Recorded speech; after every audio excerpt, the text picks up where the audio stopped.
7절로 15절입니다. 정의를 쓴 쑥으로 바꾸며 공의를 땅에 던지는 자들아, 묘성과 삼성을 만드시며 사망의 그늘을 아침으로 바꾸시고 낮을 어두운 밤으로 바꾸시며 바닷물을 불러 지면에 쏟으시는 이를 찾으라. 그의 이름은 여호와시니라. 그가 강한 자에게 갑자기 패망이 이르게 하신즉 그 패망이 산성에 미치느니라. 무리가 성문에서 책망하는 자를 미워하며 정직히 말하는 자를 싫어하는도다. 너희가 힘없는 자를 밟고 그에게서 밀의 부당한 세를 거두었은즉 너희가 비록 다듬은 돌로 집을 건축하였으나 거기 거주하지 못할 것이요 아름다운 포도원을 가꾸었으나 그 포도주를 마시지 못하리라. 너희의 허물이 많고 죄악이 무거움을 내가 아노라. 너희는 의인을 학대하며 뇌물을 받고 성문에서 가난한 자를 억울하게 하는 자로다. 그러므로 이런 때에 지혜자가 잠잠하나니 이는 악한 때임이니라. 너희는 살려면 선을 구하고 악을 구하지 말지어다. 만군의 하나님 여호와께서 너희의 말과 같이 너희와 함께 하시리라. 너희는 악을 미워하고 선을 사랑하며 성문에서 정의를 세울지어다. 만군의 하나님 여호와께서 혹시 요셉의 남은 자를 불쌍히 여기시리라. 아멘. 하나님을 찾는 사람은 자신의 삶을 하나님의 뜻에 온전히 일치시키기 위해서 헌신하는 삶을 삽니다. 특별히 오늘 본문에서 말씀한 이 헌신은 하나님을 기쁘시게 하지 못하는 것들, 이런 것들을 모조리 버리는 것을 의미합니다. 그러나 방금 읽어본 대로 이스라엘 백성들의 삶은 7절에 정의를 쓴 쑥으로 바꾸며 공의를 땅에 던지는 자들아 그랬습니다. 여기 쓴 쑥은 전에 성경은 인진이라고 되어 있는데 독초를 가리킵니다. 온나무처럼 한번 피부에 닿으면 온몸에 부스럼이 생기는 아주 고통스러운 풀입니다. 따라서 공법을 쓴 쑥으로 변하게 했다는 것은 법으로 사람을 아주 괴롭게 하고 귀찮게 했다는 겁니다. 법이라는 것은 원래 사람을 편리하게 살도록 만들어진 것인데 오히려 이스라엘 사람들은 그 법을 까다롭고 골치 아프게 만들어서 법에 호소하면 오히려 오라 가라 또 신문하고 따지고 위협하고 이제 재판관들을 돈으로 매수해 가지고 가난한 자들의 그 땅을 뺏기 위해서 온갖 수단과 방법을 다 써서 실제로는 그 공법을 아주 악용해서 가난한 자들을 괴롭히는 것으로 사용했다는 겁니다. 그래서 법으로 호소해봤자 고통만 당하고 결국에는 상처받고 고난당한다. 그래서 아예 그냥 막 포기해버리게 만드는 그런 이스라엘 백성들의 그 사회적인 악을 아모스가 하나님의 말씀을 대언해서 고발하고 있는 겁니다. 그런데 이스라엘 백성들 스스로는 하나님을 잘 믿는다고 생각했던 겁니다. 우리는 법대로 한다는 거죠. 그 법으로 가난한 자들을 괴롭히면서 우리는 법대로 할 뿐이다.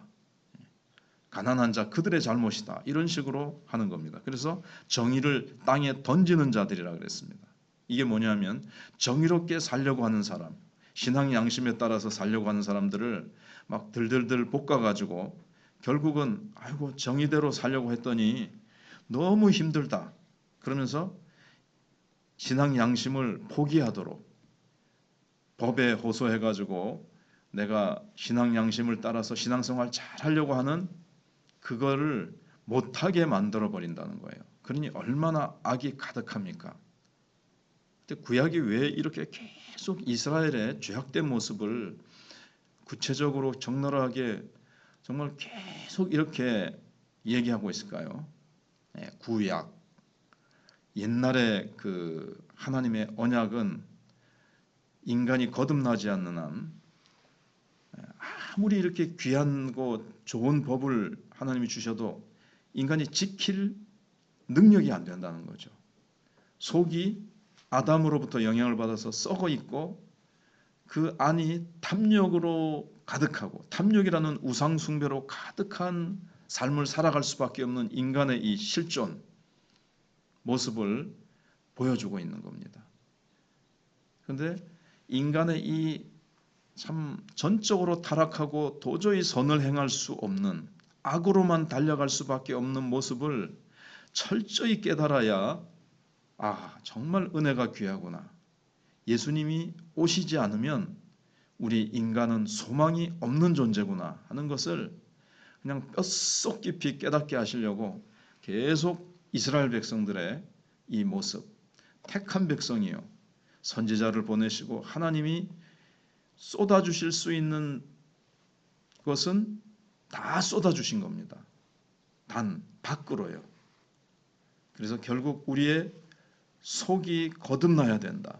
인간이, 예수님이 그래서 우리가 요한복음 3장 니고데모에서 배울 때 인간은 반드시 거듭나야 된다라고 말씀하신 것이, 거듭나지 않은 인간은 아무리 하나님께서 밖으로 모든 좋은 것을 다 쏟아 부으셔도 인간 존재가 변하지 않는 한, 밖에서 아무리 기적을 베푸시고 좋은 율법을 주시고 별의별 걸 다 해주셔도 인간은 이런 존재다.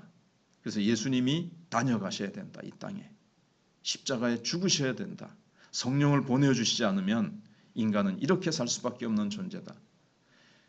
근데 이 구약을 알아야 은혜가 무엇인지를 더 정말 귀하고 귀하게 받아들일 수가 있고, 예수님이 얼마나 이 땅에 오셔야만 되고 얼마나 귀한 존재인지, 그 십자가의 은혜가 무엇인지를 깊이 이제 더 깨닫게 되는 거죠.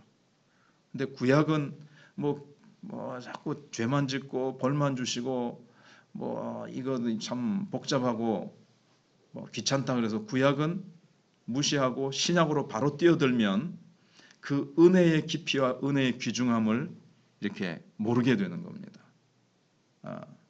알아도 너무 얕게 은혜의 그 귀중성을 잘 모르게 되는 거죠.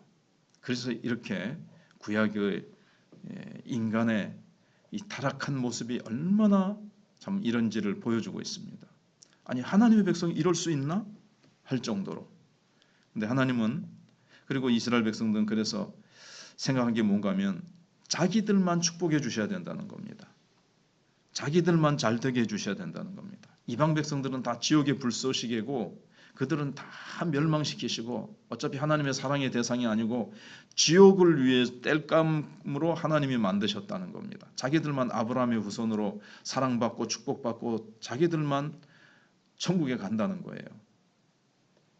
하나님의 백성이니까 만사가 잘 되고 형통한 것이 당연하다고 그렇게 생각을 한 겁니다.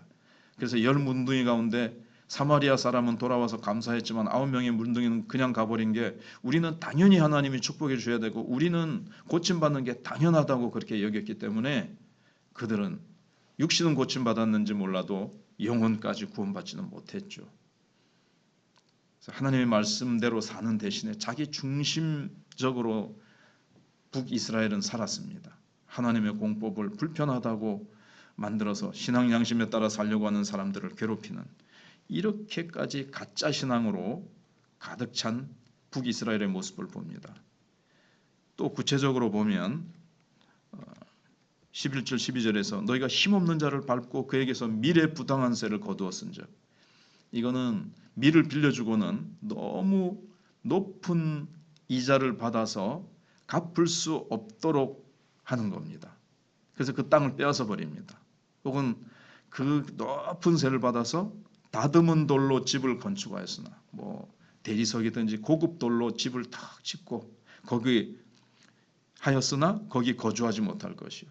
그러나 하나님은 거기 그 집을 뺏어 버립니다. 하나님의 백성이 그래도 언약을 받은 백성이거든요. 하나님이 그걸 뺏어 버리시고 아름다운 포도원을 갖고 왔으나 그 포도주를 마시지 못하게 하신다는 겁니다. 너희의 허물이 많고 죄악이 무거움을 내가 아노라. 너희는 의인을 학대하며 뇌물을 받고 성문에서 가난한 자를 억울하게 하는 자로다.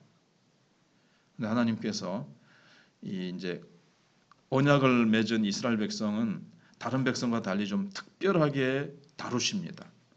그러면서 이 말씀이 또 보여주는 것은 언약을 맺지 않은 백성이라 하더라도 이렇게 죄를 범하는 인간을 향해서는 하나님께서 그냥 두시지 않으시죠.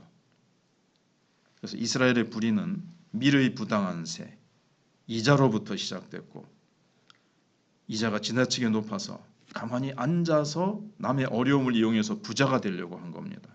이게 불한당이라 그러죠. 땀 흘리지 않고 수입을 얻어서 부자가 되려고 하는 자들. 그래서 결국 기다리다가 기한이 지나서 못 갚으면 땅을 빼앗아 버리는데, 땅 주인이 노예로 팔렸다가 이제 다시 돌아오잖아요. 신년이 되면. 그러면 안식년이 되거나 신년이 되면 돌아오는데, 재판장 앞에서 또 나왔지만 재판장을 매수해서 땅을 되찾지 못하도록 이렇게 또 만드는 겁니다. 그래서 여기 이제 의인이라는 표현이 나옵니다. 12절 끝에 너희는 의인을 학대하며, 여기 나오는 의인은 가난한 자를 가리키는 겁니다. 그래서 성문에서 가난한 자를 억울하게 하는 자로다 그랬는데, 성문은 그 당시에 재판하는 장소입니다. 그래서 재판을 굽게 한다 이 말입니다. 재판관들을 매수해서 그 땅을 자기네들이 빼앗아 버립니다. 그럼 할 수 없이 그 사람은 또 노예로 팔려가게 되는 거죠. 그래서 이스라엘 백성들이 가나안 땅에서 살 수 있는 근거는 그들이 얼마나 하나님의 말씀에 충실하게 사느냐 하는 데 있었습니다.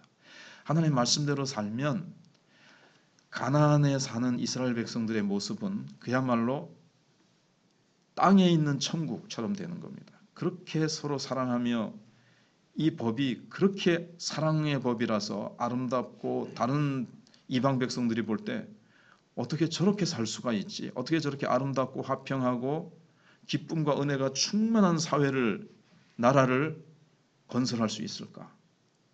이렇게 돼서 그들이 하나님께서 주신 말씀이요, 그들이 섬기는 여호와 하나님이 주신 그 말씀, 그리고 그 하나님 때문에 그렇다.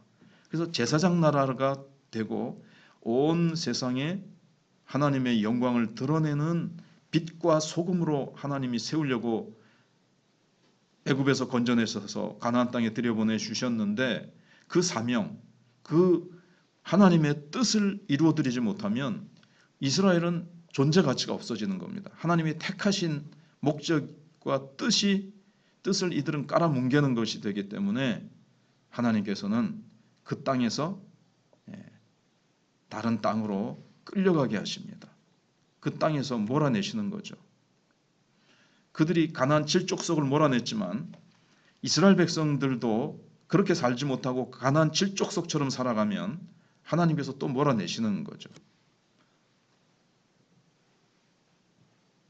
이스라엘 백성들에게 율법이 가나안 땅에서 살아갈 수 있는 근거였던 것처럼 우리에게도 이 세상에서 풍성하게 살 수 있는 근거를 주셨는데, 그것은 우리 마음속에 있는 성령의 감격과 기쁨입니다. 신약시대 때죠. 근데 그것을 잃어버리면 이 세상에서 참 살아가는 하나님의 뜻과 그 권리를 잃어버릴 수밖에 없습니다. 성령의 감격과 능력과 기쁨으로 우리가 이제 그리스도의 증인으로 살아갈 수가 있는데, 가령 어떤 사람과 다투는 일이 있더라도 내 안에 있는 이 성령의 능력과 감격과 기쁨과 평안을 잃어버릴 정도로 심하게 다투면 안 됩니다. 막 성령을 소멸하고 성령이 탄식할 정도로 우리가 막 다른 사람과 다툰다거나, 돈에 지나치게 막 욕심이 빠져가지고 돈 버느라고 그냥 내 안에 계신 성령의 음성도 듣지 못하고 성령의 이끌림을 따라서 살지 못할 정도로 그냥 돈이 우상이 돼서 성령의 들려주시는 음성을 듣지 못할 정도로 타락해버리면은 안 된다는 거죠.